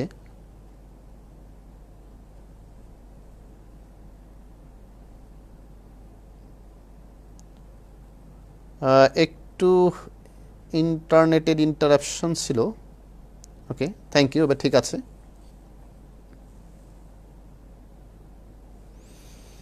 ওকে, অনেকেই আমাদের সাথে এই মুহূর্তে যুক্ত আছে, সবাইকে অসংখ্য ধন্যবাদ। যেহেতু আজকের স্লোটটা খুবই টাইট, আসলে অনেক ধরনের কমেন্টসের সাথে আমি যেতে পারছি না, খুবই দুঃখিত, কারণ আমাদের অনেকগুলো বিষয় নিয়ে আজকে আলোচনা করতে হচ্ছে। আমরা আজকে এই চ্যাপ্টারটা শেষ করে ফেলবো। সুপ্রিয় শিক্ষার্থী বন্ধুরা, সাথেই থাকো। তো এখানে ফ্যাগোসাইট, মাস্ট কোষ, ইওসিনোফিল, বেসোফিল এবং ইন্টারফেরন, এই সবগুলো হচ্ছে কোষীয় বাধা। এই উপাদানগুলোকে আমাদের মনে রাখতে হবে। তো অর্জিত প্রতিরক্ষা ব্যবস্থা, আমরা এতক্ষণ আলোচনা করলাম যে সহজাত প্রতিরক্ষা ব্যবস্থায় কে কে কাজ করে এবং থার্ড লাইন অফ ডিফেন্স সিস্টেমের কারা আছে, আর অর্জিত প্রতিরক্ষা ব্যবস্থা বা অ্যাকুরেট ইমিউনো সিস্টেমের মধ্যে যারা আসলে স্পেসিফিক কোনো জীবাণুর বিরুদ্ধে যারা কাজ করে, সেই বিষয়টি আমরা একটু দেখে নিচ্ছি। তো মানবদেহের জীবাণু বা পরজীবী প্রবেশের পর এ ধরনের প্রতিরক্ষা ব্যবস্থা গড়ে উঠেছে। এরপর হচ্ছে সক্রিয়তার উপর ভিত্তি করে এই প্রতিরক্ষা ব্যবস্থা দু ধরনের, একটি হচ্ছে সক্রিয় বা প্রত্যক্ষ প্রতিরক্ষা ব্যবস্থা, আর একটা হচ্ছে নিষ্ক্রিয় বা পরোক্ষ প্রতিরক্ষা ব্যবস্থা, অর্থাৎ একটা অ্যাক্টিভ অর ডিরেক্ট ইমিউনিটি, আর একটা হচ্ছে কি passive or indirect immunity system. তো আমরা দেখে নেই যে সক্রিয় বা প্রত্যক্ষ প্রতিরক্ষা ব্যবস্থা কাকে বলেছি আমরা। কোনো অ্যান্টিজেন দেহে প্রবেশের পর, সুপ্রিয় শিক্ষার্থী বন্ধুরা, অ্যান্টিজেন এটা কি? এটা হচ্ছে প্রোটিনাস বা গ্লাইকোলিপিড, এক ধরনের উপাদান আছে যে উপাদানগুলো বিভিন্ন জীবাণুর দেহের মধ্যে থাকে। অর্থাৎ যে কোনো জীবাণু আমাদের দেহে প্রবেশ করলেই এই যে তার দেহের মধ্যে যে গ্লাইকোপ্রোটিনাস যে উপাদান সমেত যে জীবাণুটা থাকে, এই জীবাণুর দেহের আবরণের মধ্যে এই উপাদান থাকে, যা দেখলেই আমাদের বডি বুঝতে পারে যে হ্যাঁ, এর বিরুদ্ধে আমাদের দেহের ভিতরে একটা শক্তিশালী প্রতিরোধ ব্যবস্থা গড়ে তুলতে হবে। আমাদের দেহের শক্তিশালী প্রতিরোধ ব্যবস্থাটা হচ্ছে অ্যান্টিবডি, যে অর্থাৎ এখানে প্রোটিনাস উপাদান, অ্যান্টিবডিটা হচ্ছে প্রোটিনাস উপাদান। আর রোগ জীবাণু, তার মধ্যে যে গ্লাইকোপ্রোটিনাস উপাদান যে উপাদানটা থাকে তাকে বলেছে আমরা অ্যান্টিজেন। তো এই ধরনের অ্যান্টিজেনগুলো অনেক সময় কিন্তু ফুলের রেণু, অন্য রক্তকণিকা, এগুলো কিন্তু অ্যান্টিজেন হিসেবে কাজ করে থাকে। তো যাই হোক, অ্যান্টিজেন বহিরাগত জীবাণুর দেহের মধ্যে অ্যান্টিজেন থাকে, যেটা গ্লাইকোপ্রোটিন কিংবা প্রোটিনাস উপাদানের সমন্বয়ে এগুলো গঠিত। আর অ্যান্টিবডি কিন্তু অবশ্যই প্রোটিন, ইমিউনোগ্লোবিউলিন, আমরা একটু পরে হয়তো সেই বিস্তারিত আলোচনায় যাব। তো মনে রাখতে হবে, কোনো অ্যান্টিজেন দেহে প্রবেশের পর দেহ অ্যান্টিবডি তৈরি করে, অথবা ঘাতক কোষের মাধ্যমে ন্যাচারাল কিলার সেল নামে আমাদের বডির মধ্যে এক ধরনের সেল আছে, NK সেল বলি আমরা এটাকে, ন্যাচারাল কিলার সেল, প্রাকৃতিক কিলার সেল। এগুলো অবশ্য টিউমার সেল কিংবা ক্যান্সার সেল, এগুলোর বিরুদ্ধে সরাসরি কাজ করতে পারে। তো আমাদের আলোচনার মধ্যে সে বিষয়টা আছে, চলো আমরা এগিয়ে যাই। তো এগুলো কি করে, যে ঘাতক কোষের মাধ্যমে অ্যান্টিজেনকে সরাসরি ধ্বংস করে এবং প্রতিরক্ষা ব্যবস্থা অর্জিত হয়। আর এটি দীর্ঘস্থায়ী কিন্তু ধীর প্রতিরক্ষা ব্যবস্থা, অর্থাৎ সক্রিয় বা প্রত্যক্ষ প্রতিরক্ষা ব্যবস্থা কাকে বলেছে আমরা? কোনো অ্যান্টিজেন দেহে প্রবেশের পর দেহ কি করে, অ্যান্টিবডি প্রডিউস করে, অথবা ঘাতক কোষের মাধ্যমে অ্যান্টিজেনকে সরাসরি ধ্বংস করে। এই প্রক্রিয়াটা হলো সক্রিয় বা প্রত্যক্ষ প্রতিরক্ষা ব্যবস্থা। আর সক্রিয় প্রতিরক্ষা ব্যবস্থাকে আবার এখানে দুভাগে ভাগ করেছে, প্রাকৃতিক বা যেটাকে আমরা বলেছি ন্যাচারাল। রোগ সংক্রমণের পরবর্তী পর্যায়ে এই ধরনের প্রতিরক্ষা ব্যবস্থা অর্জিত হয় এবং এর মাধ্যমে উৎপন্ন অ্যান্টিবডি এবং স্মৃতিকোষ ওই একই ধরনের অ্যান্টিজেন দ্বারা পরবর্তী সংক্রমণকে প্রতিহত করে। দুটি শব্দ মাথায় রাখো, আমরা একটু পরে এই দুটো নিয়ে বিস্তারিত আলোচনা করব। একটা হলো অ্যান্টিবডি আর একটা হলো স্মৃতিকোষ বা মেমোরি সেল, কারণ আমাদের আজকের আলোচনার মধ্যে বিস্তারিত আলোচনা এদেরকে নিয়ে আছে। আর একটা হলো যে আর্টিফিশিয়াল, কৃত্রিম উপায়ে অ্যান্টিজেন টিকা প্রবেশ করিয়ে, কৃত্রিম উপায়ে আমাদের দেহের মধ্যে টিকা প্রবেশ করিয়ে বা ভ্যাকসিন প্রবেশ করিয়ে যে প্রতিরক্ষা ব্যবস্থা তৈরি করা হয় সেটি হচ্ছে আমাদের সক্রিয় বা প্রত্যক্ষ প্রতিরক্ষা ব্যবস্থার একটি রূপ। তাহলে আমরা জানলাম এখানে দুই ধরনের প্রতিরক্ষা ব্যবস্থা, সক্রিয় প্রতিরক্ষা ব্যবস্থার রূপ রয়েছে। একটা ন্যাচারাল, বডিতে কোনো জীবাণু প্রবেশ করলে সরাসরি অ্যান্টিবডি এবং স্মৃতিকোষ এগুলো সেই জীবাণুকে ধ্বংসের জন্য যে প্রতিরক্ষা ব্যবস্থা তৈরি করে সেটি। আবার পাশাপাশি আমরা দেখছি যে আমাদের দেহের মধ্যে কৃত্রিমভাবে বাইরে থেকে যখন আসলে আগে থেকেই টিকা প্রবেশ করিয়ে দিয়ে ওই জীবাণুর বিরুদ্ধে দেহকে সক্রিয় রাখা, যে এই জীবাণু যদি ভবিষ্যতে কখনো কারো দেহের মধ্যে প্রবেশ করে তাহলে আমাদের দেহের মধ্যে যে বি কোষগুলো আছে, বি সেল, বি লিম্ফোসাইট, এরা তাদের বিরুদ্ধে প্লাজমা কোষের মাধ্যমে অ্যান্টিবডি প্রডিউস করার মাধ্যমে দেহের মধ্যে একটা প্রতিরোধ ব্যবস্থা গড়ে তোলে। একেবারেই চিত্র দিয়ে আমরা এই বিষয়গুলোকে খুব ভালোভাবে সামনের দিকে আমরা আলোচনা করব। সুপ্রিয় শিক্ষার্থী, নিষ্ক্রিয় বা পরোক্ষ প্রতিরক্ষা ব্যবস্থা, বাইরে কোনো উৎস থেকে তৈরিকৃত অ্যান্টিবডি দেহের মধ্যে প্রবেশ করিয়ে এই প্রতিরক্ষা ব্যবস্থা অর্জিত হয়। এটি ক্ষণস্থায়ী প্রতিরক্ষা ব্যবস্থা। বাইরে থেকে সরাসরি দেহের মধ্যে কোনো অ্যান্টিবডি প্রডিউস হচ্ছে না, কোনো কারণে আমাদের ইমিউনো সিস্টেম দুর্বল হয়ে গেছে, তখন ডক্টর কি করবেন? ডক্টর বাইরে থেকে সরাসরি অ্যান্টিবডি দেহের ভিতরে প্রবেশ করিয়ে দিবেন। একটা হচ্ছে দেহের মধ্যে প্রতিরক্ষা ব্যবস্থার সিস্টেমেটিকভাবে অ্যান্টিবডি দেহে প্রডিউস হওয়া ন্যাচারালি। আবার কি করা হয়? টিকা প্রবেশ করিয়ে দিয়ে দেহের মধ্যে অ্যান্টিবডি তৈরি করা, এটা হচ্ছে আর্টিফিশিয়াল। আর একটা বিষয়, যার দেহের মধ্যে অ্যান্টিবডি প্রডিউসই হয় না, তাহলে সে কি রোগ জীবাণুর হাত থেকে রক্ষা পাবে না? নিশ্চয়ই। তাদের ক্ষেত্রে চিকিৎসা ব্যবস্থায় বাইরে থেকে সরাসরি কি করা হচ্ছে? তার দেহের মধ্যে অ্যান্টিবডি প্রবেশ করিয়ে দেওয়া হচ্ছে। এই হচ্ছে নিষ্ক্রিয় বা পরোক্ষ প্রতিরক্ষা ব্যবস্থা। তাহলে নিষ্ক্রিয় পরোক্ষ প্রতিরক্ষা ব্যবস্থাকেও এখানে আবার দুই ধরনের ভাগ করা হয়েছে। একটা হলো প্রাকৃতিক, মাতৃগর্ভে প্লাসেন্টার মাধ্যমে অথবা জন্মের পর দুধের মাধ্যমে মায়ের দেহ থেকে শিশুর দেহের মধ্যে অ্যান্টিবডি প্রবেশ করে।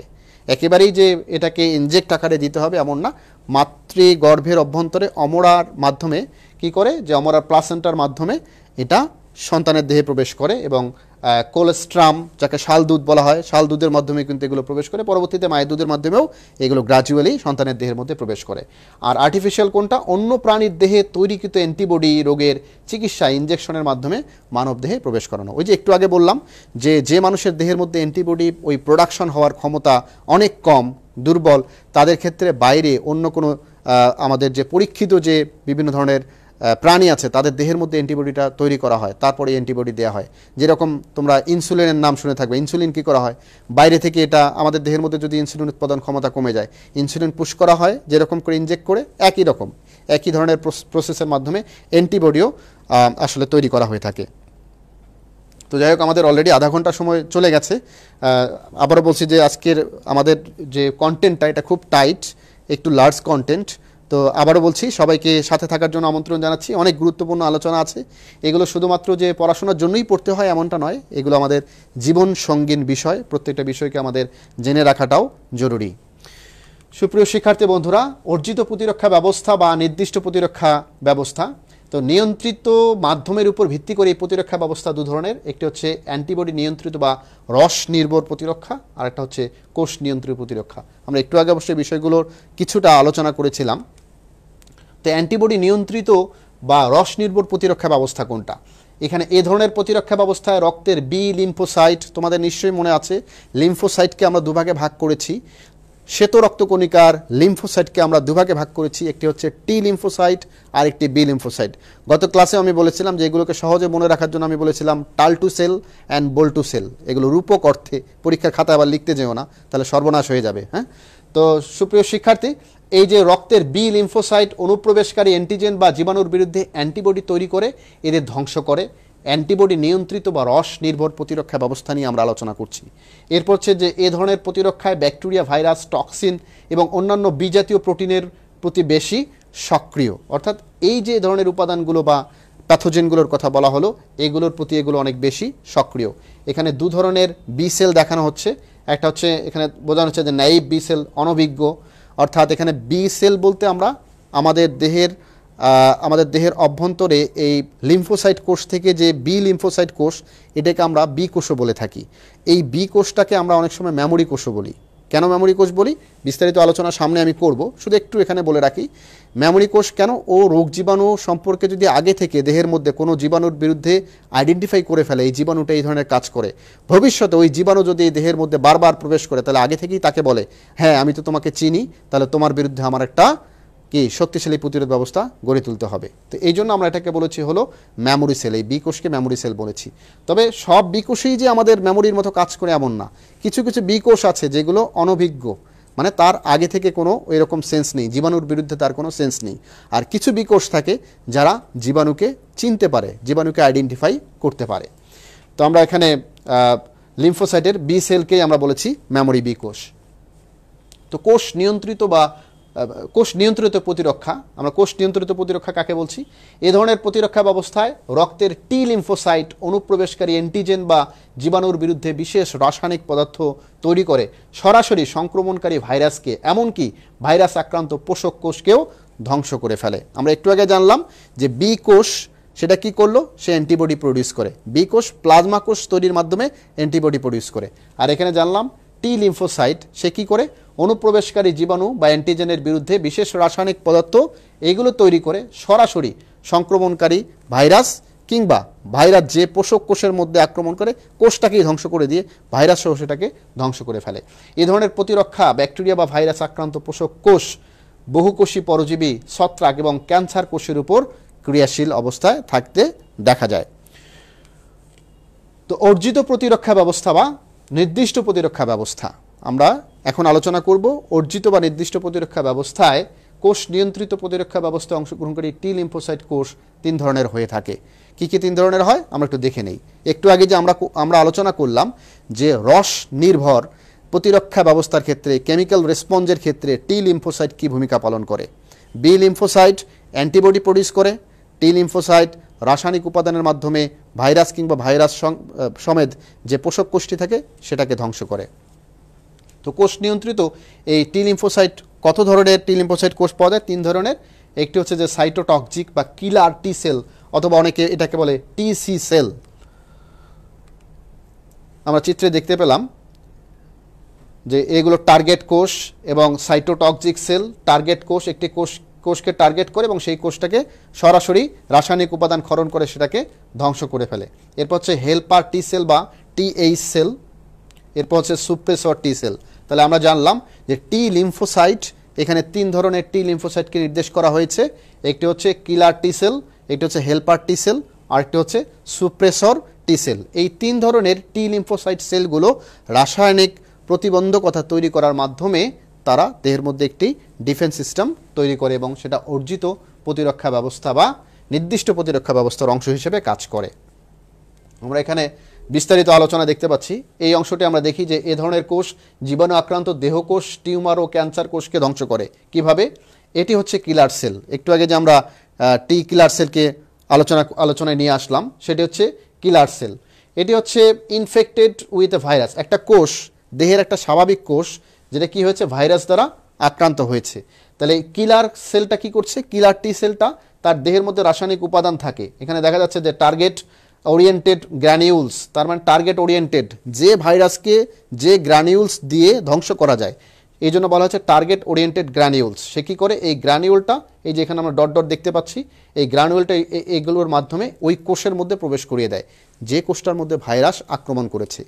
এতে হয় কি, এতে এই কোষটা নিজেও হয় ধ্বংস হয়ে যাবে, নতুবা ভাইরাসগুলো মারা পড়বে। এভাবে দেহের টিউমার এবং ক্যান্সার সেলগুলো প্রতিনিয়ত, অনেক মানুষের দেহে কিন্তু এই ধরনের tumour cell, cancer cell produce হয়। এগুলো যখন একেবারেই আর সম্ভব হয়ে ওঠে না, কিংবা সেখানে হলো যে আমাদের E6 যে ভাইরাসগুলো আছে সেগুলো যখন আক্রমণ করে সেই টিউমার সেলের মধ্যে E6, E7, তখনই কিন্তু আসলে এগুলো ব্যাপক আকারে মানবদেহের মধ্যে দেখা দেয়। তো আমরা সকলের সুস্থতা কামনা করি, এই ধরনের অবস্থা যেন কারো না হয়। তো আমরা এখানে বলছি যে এই ধরনের সেলগুলোকে সরাসরি ধ্বংস করার কাজ করে কে? কিলার টি সেল, এবং এর কাজটুকু আমরা এখানে দেখলাম। তো এখানে হেল্পার টি সেল, এই কোষগুলো সাইটোকাইন, আমরা জানি যে সাইটোকাইন্স কি, বিভিন্ন রাসায়নিক উপাদানকে আমরা বলেছি সাইটোকাইন্স, ইন্টারফেরন বা এই জাতীয় উপাদানগুলোকে সাইটোকাইন বলেছি। তো এগুলো রাসায়নিক পদার্থ ক্ষরণ করে টি সেল, লিম্ফোসাইট ইত্যাদি কোষকে সক্রিয় করে এবং ম্যাক্রোফেজ অন্যান্য ফ্যাগোসাইটিক কোষের জীবাণু ধ্বংসের কাজকে বাড়িয়ে দেয়। এগুলো টি হেল্পার সেল, খুবই কাজের। আমরা একটু পরে একটি আলোচনার মধ্যে গিয়ে সেখানে দেখতে পারবো। শুধু এখানে এই জিনিসটা দেখে নেই, যেটা হচ্ছে আমাদের বি সেল। বি সেলকে যে প্লাজমা কোষ তৈরির মাধ্যমে অ্যান্টিবডি প্রডিউস করতে পারে এবং মেমোরি কোষ হিসেবে দেহের মধ্যে থাকতে পারে, তাকে বলেছি বি লিম্ফোসাইট। বি লিম্ফোসাইটের সাথে হেল্পার টি সেল সে কী করে, সে আসলে বি লিম্ফোসাইটকে সক্রিয় করে, তার কাজকে কি করে, সক্রিয় করে, যেন সে এই অ্যান্টিবডিগুলো প্রডিউস করতে পারে। অতএব হেল্পার টি সেলগুলো সক্রিয়করণের কাজে হেল্প করে থাকে। তো এরপর সুপ্রেসর টি সেল, এই কোষগুলো দেহকে নিজ দেহের কোষ এবং বহিরাগত কোষের মধ্যে প্রভেদ করতে সাহায্য করে, খুবই ইম্পর্টেন্ট। অনেক সময় আমাদের দেহের কোষ, অর্থাৎ দেহের মধ্যে তো অনেক ধরনের কোষ আছে, যেমন ধরে দেহের মধ্যে ভাসমান বিভিন্ন রক্তকণিকাও তো কোষীয় উপাদান।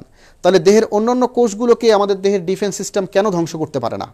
সে আমাদের দেহের যে ডিফেন্স সিস্টেম, অ্যান্টিবডি কিংবা অন্যান্য রাসায়নিক উপাদানগুলো, এগুলো তো আমাদের দেহের বিভিন্ন প্রয়োজনীয় কোষগুলোকে ধ্বংস করতো। মনে রাখা জরুরি, সুপ্রেসর টি সেল বা রেগুলেটরি টি সেল, এটা কিন্তু আমাদের দেহের ভেতরের যে এগুলো দেহকোষ, দেহের অভ্যন্তরের প্রয়োজনীয় কোষ, এগুলো আমাদের দেহের ডিফেন্স সিস্টেমের প্রত্যেকটা কম্পোনেন্টকে কিন্তু এরা জানিয়ে দেয়, এই তুমি কার বিরুদ্ধে যুদ্ধ করছো, জীবাণুর বিরুদ্ধেই যুদ্ধ করো, এটা তো তোমার নিজের শরীর, এর বিরুদ্ধে যুদ্ধ করতে যেও না। এই কারণে আমাদের দেহের মধ্যে কিন্তু এই ধরনের যে উপাদানগুলো আছে, এগুলো আমাদের দেহকে কোনো ধরনের ক্ষতি করতে পারে না। তো এটাকে আমরা বলেছি হলো সুপ্রেসর টি সেল। নিশ্চয়ই তোমাদের মনে থাকবে এই বিষয়টি। এরপর আসি আমরা, আসলে তোমরা চিত্র দেখেই বুঝতে পারছো যে এটাকে আমরা কি বলেছি, ইমিউনোগ্লোবিউলিন বা অ্যান্টিবডি। তাহলে মানবদেহের প্রতিরক্ষায় অ্যান্টিবডির ভূমিকা কি সে সম্পর্কে আমরা আলোচনা করে নিই। তো অ্যান্টিবডিকে সরাসরি আমরা বলছি ইমিউনোগ্লোবিউলিন নামে পরিচিত। অ্যান্টিবডি এটা একটা প্রোটিন উপাদান, এটা হচ্ছে ইমিউনোগ্লোবিউলিন নামে পরিচিত এবং এটা ওয়াই আকৃতির। চিত্রে তোমরা দেখতে পাচ্ছ যে এখানে ওয়াই আকৃতির, এই ওয়াই আকৃতির এখানে হলো দুটো আলাদা আলাদা চেইন আছে। মাঝখানে যেটা আমরা দেখতে পাচ্ছি একেবারে ওয়াই শেপ, এটা হচ্ছে এই চেইনটাকে বলা হয় ভারী শিকল বা হেভি চেইন, এটাকে বলা হয় ভারী শিকল বা হেভি চেইন। এই অংশটাকে, এই জায়গাটাকে বলা হচ্ছে আসলে তার নেক বলা হয়ে থাকে। আর উপরে এখানে অ্যান্টিজেন বাইন্ডিং সাইট বা অ্যান্টিজেন সংযুক্তির স্থান, অর্থাৎ অ্যান্টিবডি কি করে, অ্যান্টিজেনকে ধরে ফেলে, রোগ জীবাণুকে এভাবে তার দুই বাহুর প্রান্ত দিয়ে কি করে আটকে ফেলতে পারে। তো এখানে আমরা দেখলাম এখানে আরও কিছু স্থায়ী অঞ্চল আছে, অর্থাৎ এর মধ্যে কিছু স্থায়ী অঞ্চল আছে, এর মধ্যে কিছু অস্থায়ী অঞ্চল আছে, অর্থাৎ লাইট চেইন যেগুলো, হালকা শিকল যেগুলো, সেগুলোর মধ্যে কি থাকে, অস্থায়ী অঞ্চল আছে, এগুলো অস্থায়ী হয়ে যেতে পারে। তাহলে অ্যান্টিজেন সংযুক্তির স্থান এবং দুই ধরনের এরকম চেইন নিয়ে আমরা দেখতে পাচ্ছি যে অ্যান্টিবডিটা তৈরি। অর্থাৎ এটি দেখতে কিসের মতো, এটি বৃহৎ ওয়াই আকৃতির প্রোটিন যা বি সেল থেকে উৎপন্ন হয়। একটু আগে আমরা বারবার বলছিলাম যে বি সেল কি তৈরি করে, প্লাজমা সেল তৈরি করে। প্লাজমা সেল থেকে আবার কি প্রডিউস হয়, প্লাজমা সেল থেকে অ্যান্টিবডি প্রডিউস হয়। এই বিষয়গুলো কিন্তু বুঝতে হবে, বুঝে না পড়লে, মুখস্থ করলে, একসময় খেয়ে হারিয়ে ফেললে আসলে এটাকে কখনো খুব ভালো পর্যায়ে নিয়ে যাওয়া সম্ভব না, পরীক্ষাতেও ভালো করা সম্ভব না। তাহলে আমরা যদি এটা বুঝে পড়ি, খুব সহজেই আমরা কিন্তু এই বিষয়গুলো সম্পর্কে ধারণা লাভ করতে পারবো। তো এরপর হচ্ছে যে ব্যাকটেরিয়া বা ভাইরাসের মতো বহিরাগত অণুজীব চিহ্নিতকরণ এবং বিনাশকরণে প্রতিরক্ষা ব্যবস্থা অত্যন্ত গুরুত্বপূর্ণ ভূমিকা পালন করে কে, আমরা দেখতে পাচ্ছি যে একটি ভাইরাস, এটা এই ভাইরাসের চারদিকে এরা আক্রমণ করেছে এবং ভাইরাসের যে অ্যান্টিজেন আছে সেই অ্যান্টিজেনের সাথে এরা সংযুক্ত হয়ে সেটাকে ধ্বংস করা, চিহ্নিত করা এবং ধ্বংস করার ক্ষেত্রে তারা কাজ করে যাচ্ছে। তো একই ধরনের দুটি ভারী পলিপেপটাইড শিকল, ওই যে হেভি চেইন যেটাকে বলেছি, দুটি ভারী শিকল, এই দুটি হচ্ছে পলিপেপটাইড, পিঙ্ক কালার যে শিকল দুটি, এই দুটি ভারী শিকল। আর পাশে যে দুটি হালকা সবুজ কালার, এই দুটি হচ্ছে হালকা শিকল। আর উপরের দিকে আমরা দেখতে পাচ্ছি এখানে অ্যান্টিজেন সংযুক্তির স্থান দেখানো হয়েছে, যেখানে অ্যান্টিজেন এসে সংযুক্ত হতে পারে। ভারী শিকলে প্রায় 440 অ্যামিনো অ্যাসিড একক এবং হালকা শিকলে প্রায় 220টি অ্যামিনো অ্যাসিড একক থাকতে দেখা যায়। আসলে এই যে ইমিউনোগ্লোবিউলিন, এগুলো যেহেতু প্রোটিনাস উপাদান, এই জন্য এদের একক কি, অ্যামিনো অ্যাসিড। ভারী শিকলে 440টি, তার অর্ধেক সংখ্যক হালকা শিকলে অর্থাৎ 220টি। আর শিকলগুলোর মাঝখানে যে বন্ড দেখা যায়, এই যে দুটি শিকলের মাঝখানে এই যে কালো রঙের যে আমরা বন্ড দেখতে পাচ্ছি, এই বন্ডগুলোকে আমরা বলেছি হলো ডাইসালফাইড বন্ড। এই বন্ডগুলোকে বলেছি ডাইসালফাইড বন্ড। এই বন্ডগুলো দিয়ে একটি শিকল আরেকটি শিকলের সাথে যুক্ত অবস্থায় থাকতে পারে। তো সুপ্রিয় শিক্ষার্থী বন্ধুরা, ইমিউনোগ্লোবুলিন কিংবা অ্যান্টিবডি কত ধরনের সেটা আমাদের জেনে রাখা জরুরি। তো আমরা দেখতে পাচ্ছি যে immunoglobulin A, D, E, G, M, এই ধরনের ইমিউনোগ্লোবুলিনগুলো পাওয়া যায়। 5 ধরনের ইমিউনোগ্লোবুলিন আছে। এটাকে আইজিএ, আইজিডি, আইজিই, আইজিজি এবং আইজিএম নামে। তো আমরা পাশে এখানে দেখতে পাচ্ছি যে এই ইমিউনোগ্লোবুলিনগুলোর ক্ষেত্রে আবার এখানে কি দেখতে পাচ্ছি, এগুলো মনোমার, কিছুটা আছে মনোমার, কিছুটা আছে ডাইমার, আর কিছুটা আছে পেন্টামার। এগুলো হচ্ছে মনোমার, যেটা পাশাপাশি দুটো ওয়াইয়ের মতো শিকল দেখা যাচ্ছে, এগুলো সবগুলো মনোমার। কে মনোমার? ইমিউনোগ্লোবুলিন ডিইজি, ডিইজি এরা হচ্ছে মনোমার। আর ডাইমারকে ইমিউনোগ্লোবুলিন এ, সে হচ্ছে ডাইমার। তার মানে এখানে দুটো একসাথে যুক্ত হয়েছে। আর পেন্টামার 5টা একসাথে এরকম যুক্ত হয় ইমিউনোগ্লোবুলিন এম। তাহলে সহজে মনে রাখতে হবে আমাদের ডিইজি এগুলো হচ্ছে মনোমার, ইমিউনোগ্লোবুলিন এ এটা হচ্ছে ডাইমার, আর পেন্টামার এটা কে? এটা হচ্ছে ইমিউনোগ্লোবুলিন এম। আমরা খুব সহজেই এই 5টির নাম মনে রাখবো। অনেক সময় পরীক্ষায় সরাসরি এগুলো নামগুলো লিখতে বলে। তো এবার আমরা দেখে নেই যে অ্যান্টিবডির প্রকারভেদের ক্ষেত্রে চিত্রগুলো সহ যদি আমরা পাশাপাশি একটু দেখি, আলোচনা করি এবং এরা কোথায় থাকে, কোন ধরনের অ্যান্টিবডি কোথায় থাকে সেটা একটু দেখে নেই। যে ইমিউনোগ্লোবুলিন এ, এটাকে আমরা কি বলেছি যে অন্ননালী, শ্বাসনালী এবং রেচনজনন নালীতে পাওয়া যায়। এরা এই সকল অঞ্চলে জীবাণুর কলোনি গঠন এবং বংশবিস্তারে প্রতিহত করে। এছাড়া লালা, অশ্রু এবং দুধেও ইমিউনোগ্লোবুলিন এ পাওয়া যায়। এই যে কোথায় লোকেশনগুলো, কোন কোন অঞ্চলে পাওয়া যায়, এগুলো কিন্তু খাতায় আলাদা করে নোট করতে হবে। বিস্তারিত আলোচনা নোটের মধ্যে লেখার দরকার নেই। ছোট ছোট এই তথ্যগুলো যদি লিখে নাও আর এগুলো যদি একটু ভালো করে বারবার দেখো, রিভিশন করো, অনুশীলন করো, তাহলেই কিন্তু একটি বিষয় সম্পর্কে পরিষ্কার বা স্বচ্ছ ধারণা পাওয়া সম্ভব। এরপর আসি হলো ইমিউনোগ্লোবুলিন ডি। সেরামে খুব অল্প পরিমাণে পাওয়া যায়। এখন যদি প্রশ্ন করা হয় সেরাম কি, তাই না? কিংবা অনেকে আমাকেও প্রশ্ন করতে পারো, স্যার সেরাম বলতে কি বুঝি? সেরাম হচ্ছে আমাদের রক্তকণিকার যে অংশটা জমাট বাঁধার পর একেবারেই প্রোটিনাস, অর্থাৎ আমরা যেটাকে বলছি রক্তের মধ্যে যে কী থাকে, দুটি অংশ থাকে, একটা হলো রক্তের প্লাজমা আর একটা হলো কি রক্তকণিকা। প্লাজমাটার যে প্রোটিনাস অংশটা, সেটা যদি আলাদা করা হয়, জমাট বাঁধা অংশটা আলাদা করা হয়, করার পরে যে অংশটা পাওয়া যায় তাকে বলা হচ্ছে কি সেরাম। হালকা হলুদাভ এক ধরনের উপাদান হচ্ছে কি রক্তের সেরাম। তাহলে সেরামে খুব অল্প পরিমাণে পাওয়া যায়। এরা মূলত অ্যান্টিজেন রিসেপ্টর হিসেবে কাজ করে আর অ্যান্টিমাইক্রোবিয়াল উপাদান তৈরিতে বেসোফিল এবং মাস্ট কোষকে কি করে? সক্রিয় করে। অ্যান্টিমাইক্রোবিয়াল উপাদান তৈরিতে বেসোফিল এবং মাস্ট কোষকে সক্রিয় করে। এই কাজগুলো সম্পর্কে একটু ধারণা থাকা জরুরি। এরপর হচ্ছে ইমিউনোগ্লোবুলিন ই।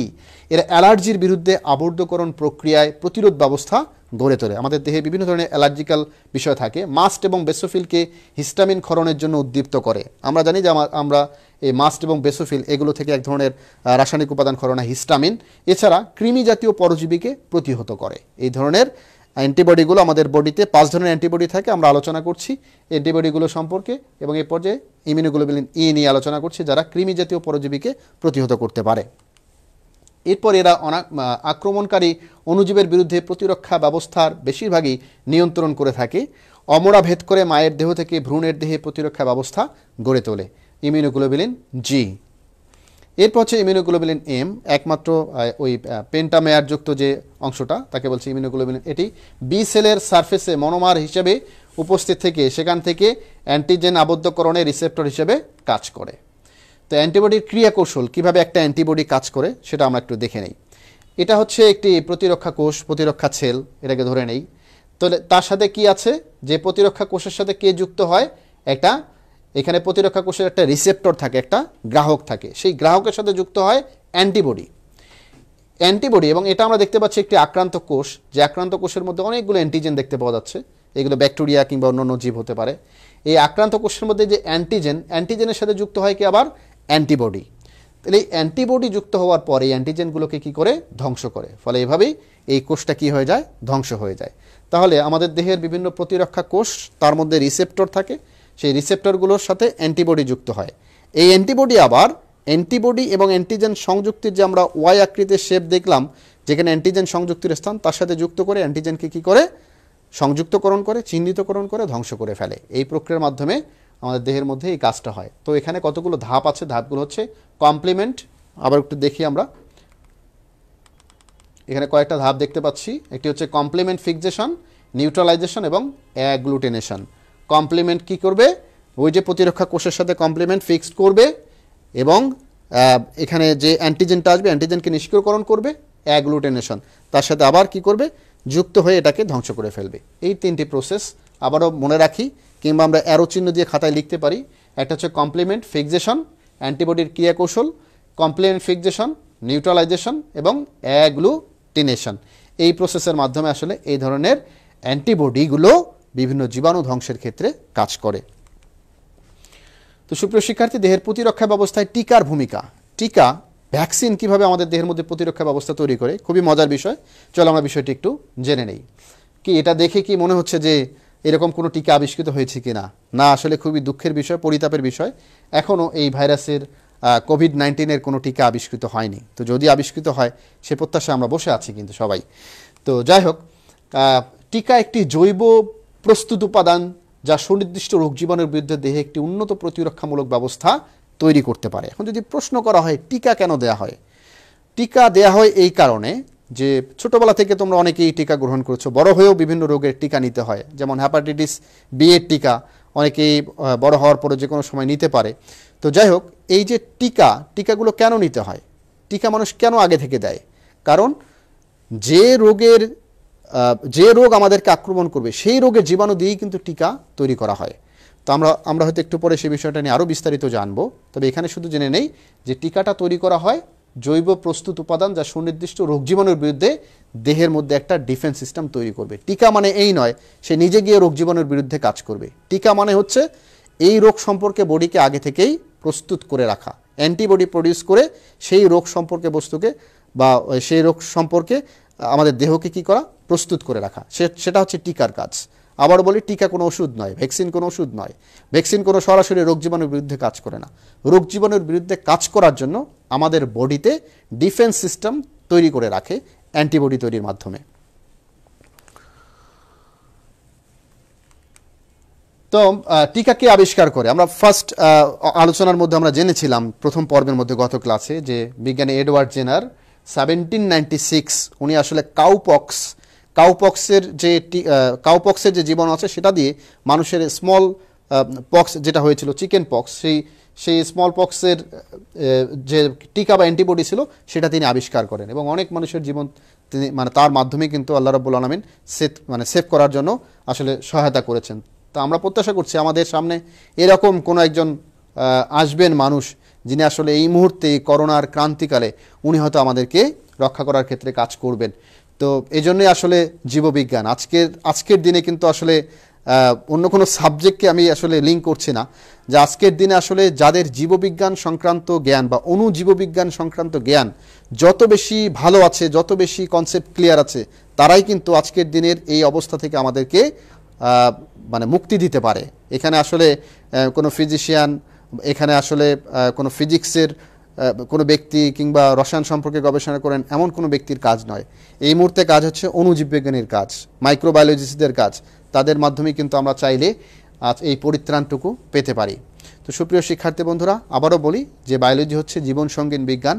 এটাকে ভালোভাবে পড়তে হবে, এটাকে মুখস্থ না, এটাকে আত্মস্থ করতে হবে, বুঝে বুঝে এই বিষয়গুলো পড়তে হবে। তো আমরা দেখে নিলাম একজন মহামানব যাকে বলাই যায়, যিনি হচ্ছে বিজ্ঞানী এডওয়ার্ড জেনার্স। উনি সর্বপ্রথম টিকা আবিষ্কার করেন। টিকা তৈরির কলাকৌশল কি, কীভাবে টিকা প্রস্তুত করা হয়? তোমরা জানো যে মিথো প্যাথোজেন দিয়ে টিকা প্রস্তুত করা হয়।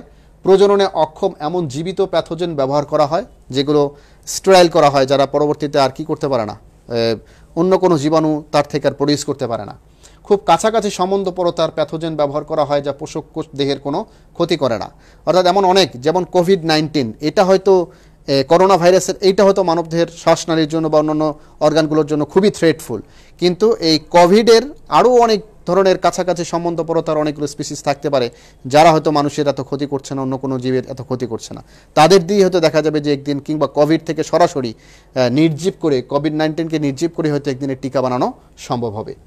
তো এরপর যে টিকা প্রস্তুতিতে কখনো কখনো প্যাথোজেনের অংশ বিশেষকেও ব্যবহার করা হয়, সরাসরি একেবারেই প্যাথোজেন বা জীবাণুটাকে না, জীবাণুর অংশ বিশেষকে দিয়েও কিন্তু আসলে আমরা এই টিকা আবিষ্কার করতে পারি। তাহলে বিষয়টা দাঁড়ালো যে প্যাথোজেন, মিথোপ্যাথোজেন দিয়ে টিকা আবিষ্কার করা যায়, টিকা তৈরি করা যায়, এবং খুব কাছাকাছি সম্বন্ধপরতার প্যাথোজেন দিয়ে টিকা তৈরি করা যায়, এবং যেটা হচ্ছে কি সরাসরি ওই জীবাণুর অংশ বিশেষ দিয়ে প্যাথোজেন তৈরি করা যায়।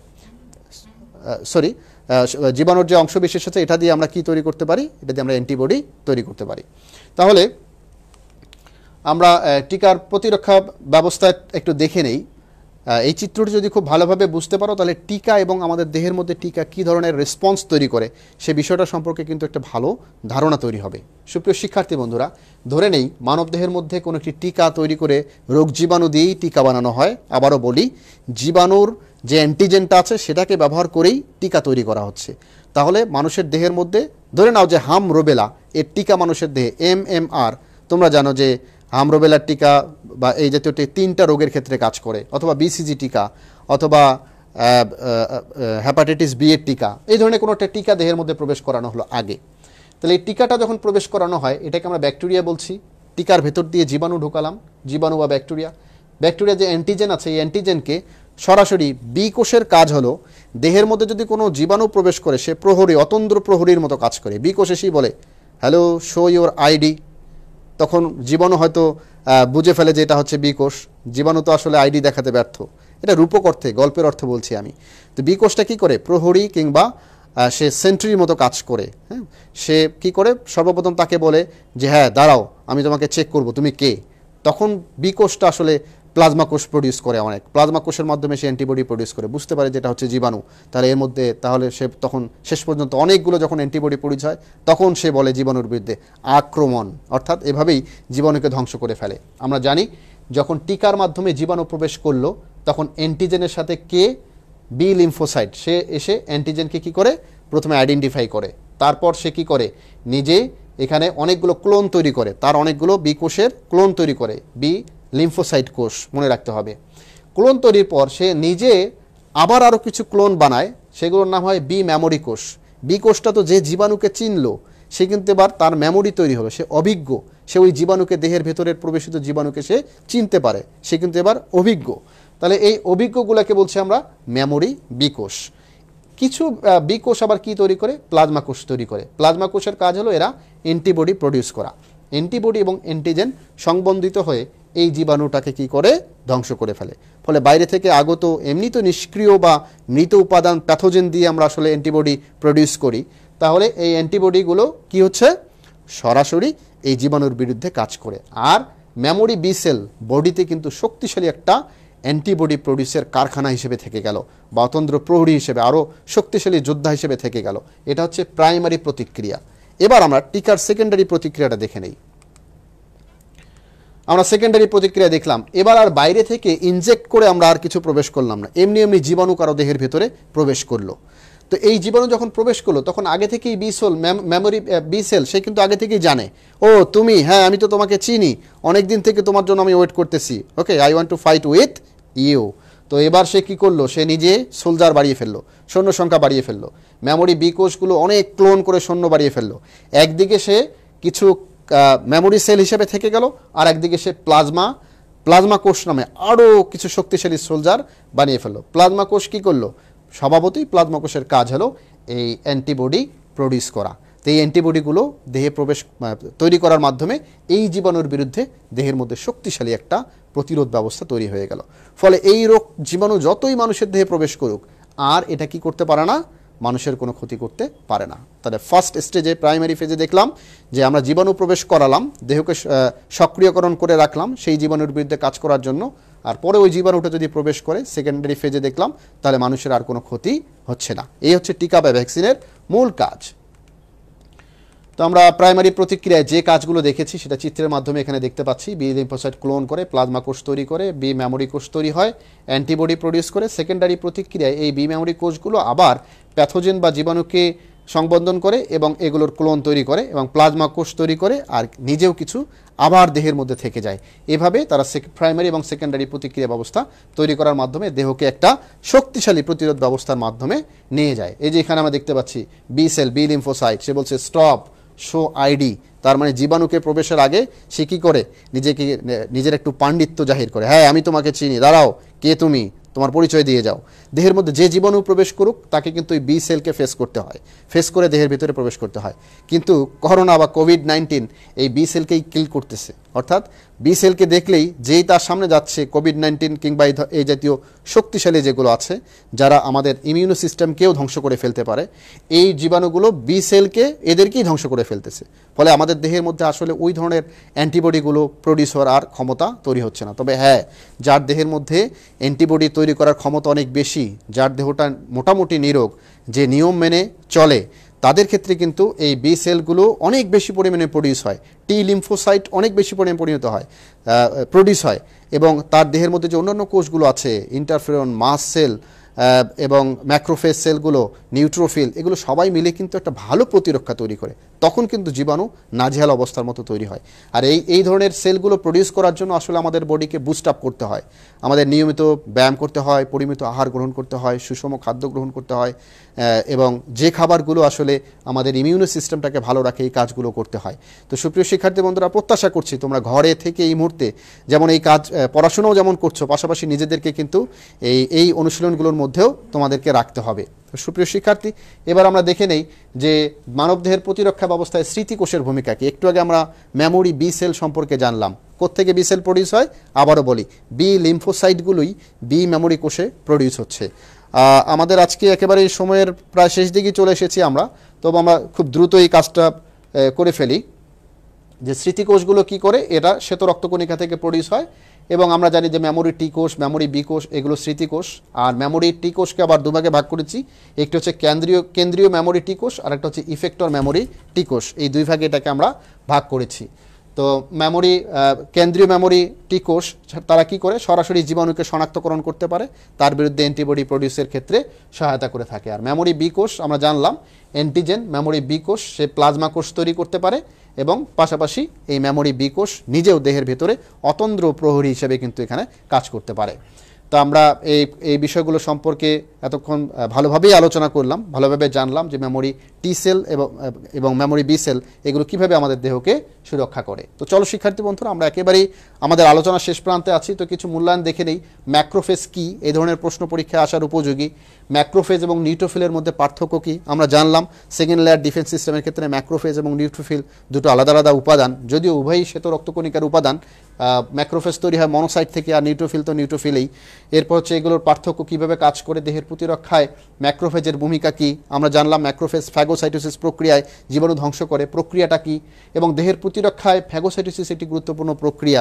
এটা অনেক সময় ঘুরিয়ে ফিরিয়ে সৃজনশীলের সাথে উদ্দীপকের সাথে মিল রেখে প্রশ্ন কিন্তু হয়েও যেতে পারে। এরপর হচ্ছে অ্যান্টিবডি কী, সহজাত এবং অর্জিত প্রতিরক্ষার মধ্যে পার্থক্য কী, সহজাত ইননেট এবং বা ইনবর্ন, আর একটা হচ্ছে অ্যাকিউরেট, যেটা শেষ পর্যন্ত আমরা যে ভ্যাকসিন বা অ্যান্টিবডি প্রোডাকশন এই বিষয়গুলো সম্পর্কে জানলাম।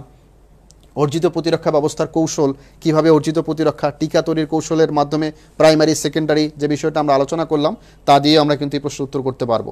এবং এর পাশাপাশি হচ্ছে যে অর্জিত জ্ঞান এবং কর্মপ্রক্রিয়া নিয়ন্ত্রিত হয় অর্জিত প্রতিরক্ষা ব্যবস্থার মাধ্যমে, এই উক্তিটি বিশ্লেষণ করো। এই ধরনের উক্তি উদ্দীপকের সাথে মিলিয়ে আসলে উচ্চতর দক্ষতার যে প্রশ্নগুলো, এই প্রশ্নগুলো হতে পারে। এরপর আমরা আরও দেখে নেই যে মূল্যায়নে ভ্যাকসিন কি, এই ধরনের প্রশ্ন অনেক সময় আসে। টিকা তৈরিতে কী কী বিষয় লক্ষ্য রাখা দরকার, ওই যে মৃত উপাদান বা মৃত প্যাথোজেনকে দিয়ে, অংশবিশেষ দিয়ে অথবা কাছাকাছি সম্বন্ধপরতার বিষয় দিয়ে, এগুলো মনে হয় টিকা তৈরির কৌশল ব্যাখ্যা করো।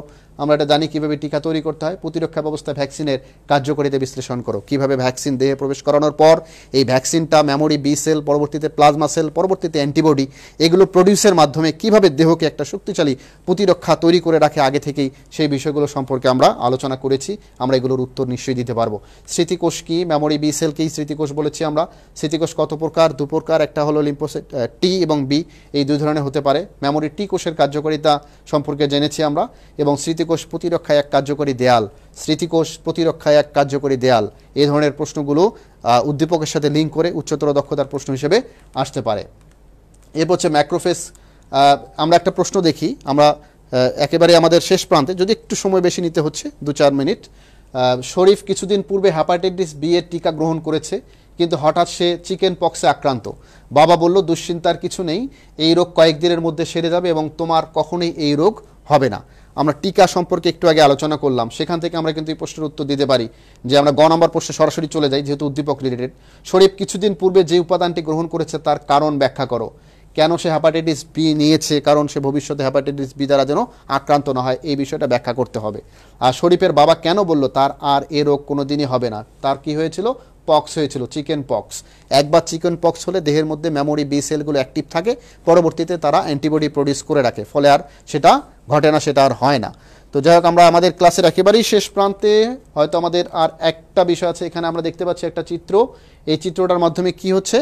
এই চিত্রটাকে আমরা বুঝেছি যে জীবাণু আক্রমণ এবং ফ্যাগোসাইটোসিস প্রক্রিয়ায় জীবাণু ধ্বংসকরণ, সেই প্রক্রিয়ায় উদ্দীপকের সংঘটিত প্রক্রিয়াটি ব্যাখ্যা করো। এই ধরনের প্রশ্ন গ নম্বর প্রশ্নের মধ্যে আসতে পারে। সংক্রমণ থেকে প্রতিরক্ষায় চিত্রের প্রক্রিয়াটির গুরুত্ব বিশ্লেষণ করো। ফ্যাগোসাইটোসিস প্রক্রিয়া কিভাবে মানবদেহকে সংক্রমণ থেকে ভালো রাখতে পারে। মেমোরি কোষ কোন কোন রক্তকণিকা থেকে উৎপন্ন হয়? সহজেই আমরা এর উত্তর দিতে পারি, যেটি কোন ধরনের রক্তকণিকা থেকে উৎপন্ন হয়? নিশ্চয়ই লিম্ফোসাইট।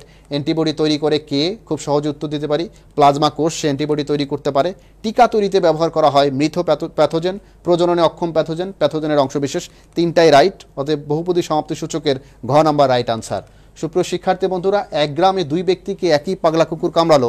প্রথম জনের জলাতঙ্ক হলেও অন্য জনের হলো না। প্রথম জনের জলাতঙ্ক হয়েছে, পরের জনের হয়নি। এই সংক্রান্ত একটা অভিন্ন তথ্যভিত্তিক প্রশ্ন তোমাদের জন্য। উদ্দীপকে উল্লেখিত রোগে জীবাণুর বিরুদ্ধে কার্যকরী পদক্ষেপ গ্রহণ করতে পারে কোনটি? লাইসোজোম, ম্যাক্রোফেজ, ইমিউনোগ্লোবুলিন, প্রাকৃতিক কিলার কোষ। নিশ্চয়ই তোমরা উত্তর কোনটা সহজে উত্তর দিতে পারছো, যেখানে গ নম্বর হচ্ছে উত্তর, কারণ এটা অ্যান্টিবডি প্রডিউস করতে পারে। আর একটা প্রশ্ন হলো, উদ্দীপকে বর্ণিত রোগের আক্রান্ত ব্যক্তির দেহে অনুপস্থিত, আক্রান্ত ব্যক্তির দেহে যে আক্রান্ত হয়েছে কি অনুপস্থিত? এক নম্বর হলো টিকা, অ্যান্টিজেন, অ্যান্টিবডি। কোনটা? নিশ্চয়ই অ্যান্টিজেন নয়, অ্যান্টিজেন থাকলে তো আরও রোগাক্রান্ত হবে সে। টিকা এবং অ্যান্টিবডি এই দুটো অনুপস্থিত থাকার কারণে তার বডিতে ওই জলাতঙ্ক রোগ কিন্তু প্রডিউস হয়েছে। তো আমরা দুটো ঝটপট আমরা আজকের হোমওয়ার্কটা দেখে নিই। প্রতিরক্ষা ব্যবস্থায় ম্যাক্রোফেজ এবং নিউট্রোফিলের কাজ কি?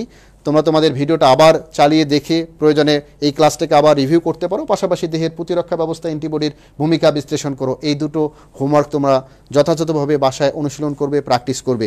সুপ্রিয় শিক্ষার্থী বন্ধুরা, অনেক সময় নিয়ে ফেলেছি আজকে। অনেক অনেক ধন্যবাদ সকলকে এতক্ষণ আমার সাথে থাকার জন্য। নিশ্চয়ই সামনে খুব শীঘ্রই তোমাদের জন্য আরও ভালো কোনো টপিক নিয়ে তোমাদের সামনে হাজির হব। সকলেই বাসায় থাকো, সুস্থ থাকো, নিরাপদে থাকো। আসসালামু আলাইকুম।